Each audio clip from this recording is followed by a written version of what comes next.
So our widget of the week either saves us time, makes us more money, or helps us have more fun. What do you got, Bryan? So this is something that's very unique to me, but I think it will help people out there. This has nothing to do with real estate and nothing really to do with media, but I saw it on a TikTok and I bought it, and I'm really happy with it so far. This turns my wired Apple CarPlay in my car to where I actually have to plug it in, and then I can have my maps and my podcast and my music all shown up on the screen. It turns that wired connection into a wireless connection. And so it is called, I think it's wireless Apple CarPlay. I think it's called CarLink Kit, something like that. Tom will have the description or the link in the show notes.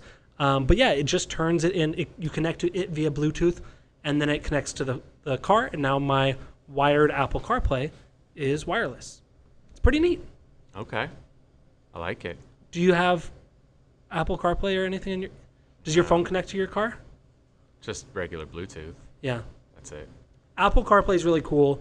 Chad I has... do like what it does, Yeah. but I don't have it. Yeah. Chad had wireless, and he said, it's a game changer. And I was like, fuck, well, I got to buy a new car now. But then I bought this thing for $100 and it does the same thing. Keep my car. Good to go. Okay.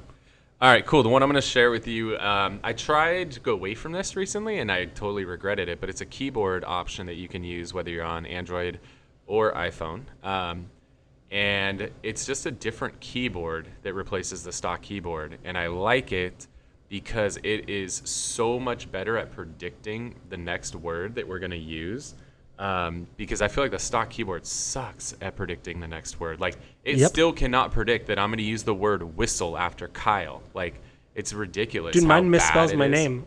Yeah, like the stock keyboard sucks. So this keyboard, one, it's better for predicting the next word, and it allows you to just, as soon as I start typing a website, it knows the whole website, which on the stock keyboard, it does not remember any websites or email addresses. As soon as there's a special character, it throws it off. Now, yes, you could create keyboard shortcuts to like .Kyle, and it realizes like, oh, that's going to be Kyle at WhisselRealty.com. Like, I could program all these shortcuts. Or with this keyboard, I just start typing KY, and it's like, are you going to type Kyle, or are you going to type Kyle at WhisselRealty.com, or are you going to type Kyle.WhisselRealty.com? Like, it already knows I type KY, and it knows I'm going to use one of those three. So that keyboard is called SwiftKey, SWIFTKEY, SwiftKey. Microsoft, I believe, owns it now, so it's gotten even better.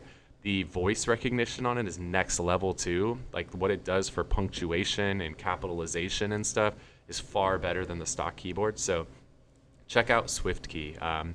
I love this keyboard. I tried to use the stock one for a month, and I can't handle it. The stock keyboard sucks. I type way too many URLs. I type way too many email addresses, and the stock keyboard just does not play nice with that stuff. It's funny. I used SwiftKey way back when I had an Android because I liked the swipe function. And then when I went to iPhone, before they had the swipe function, I used it.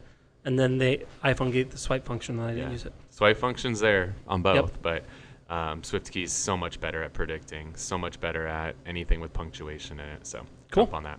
Awesome. Well, I really appreciate you tuning in today. I hope you got a ton of value out of the show. Thank you so much for watching this episode of the Whissel Way podcast. See you next week. Wait. Before you leave, I want to share some more tips and tricks that we're using in our business to take it to that next level. Just click right here. And don't forget to subscribe. Click right here.